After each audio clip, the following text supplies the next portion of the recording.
அரசு பள்ளிகளுக்கு நிகராக தனியார் பள்ளி ஆசிரியர்கள் சிறப்பாக பணியாற்றி வரும் நிலையில் அவர்களின் சேவையை கௌரவிக்கும் வகையில் இந்த ஆண்டு மாவட்ட நிர்வாகம் சார்பில் தனியார் பள்ளிகளில் சிறப்பாக பணியாற்றிய ஆசிரியர்களுக்கு விருதுகள் வழங்கியதாக ஆட்சியர் மணிகண்டன் பெருமிதம்.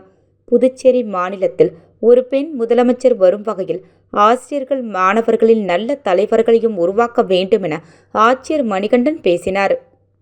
புதுச்சேரி யூனியன் பிரதேசம் காரைக்கால் மாவட்டத்தில் தனியார் பள்ளிகளில் சிறப்பாக பணியாற்றிய ஆசிரியர்களுக்கு சிறந்த ஆசிரியர் விருது மாவட்ட நிர்வாகத்தின் சார்பில் முதல் முறையாக இந்த ஆண்டு வழங்கப்பட்டது.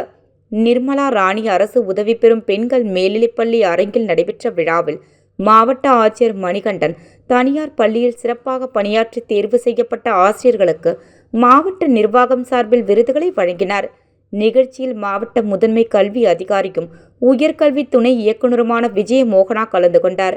காரைக்கால் மாவட்டத்தில் உள்ள 49 தனியார் பள்ளிகளைச் சேர்ந்த 49 ஆசிரியர்களுக்கு சிறந்த ஆசிரியர் விருதுகளை ஆட்சியர் மணிகண்டன் வழங்கினார். விழாவில் பேசிய ஆட்சியர் மணிகண்டன் அரசு பள்ளி ஆசிரியர்களை விட குறைவான ஊதியத்தில் தங்களது முழு ஆற்றலை செலுத்தி மாணவர்களை அதிக மதிப்பெண்கள் பெற வைக்கும் தனியார் பள்ளி ஆசிரியர்கள் பாராட்டுக்குரியவர்கள் என்றார். அரசு தேர்வுகளில் அதிக மதிப்பெண்கள் பெற்று கூடுதல் தேர்ச்சி விகிதத்தை தனியார் பள்ளிகளை வழங்கி வருவதாக குறிப்பிட்ட ஆட்சியர் மணிகண்டன், காரைக்கால் மாவட்டத்தில் இருந்து 10 பேர்களாவது IAS IPS அதிகாரிகளை உருவாக்க ஆசிரியர்கள் முழு ஒத்துழைப்போடு அளிக்க வேண்டும் என்றார். அரசியல் மிகவும் புனிதமானது. தற்போதைய தலைமுறை மாணவர்கள் அரசியலிலும் ஈடுபட முன்வர வேண்டுமென கேட்டுக்கொண்டார்.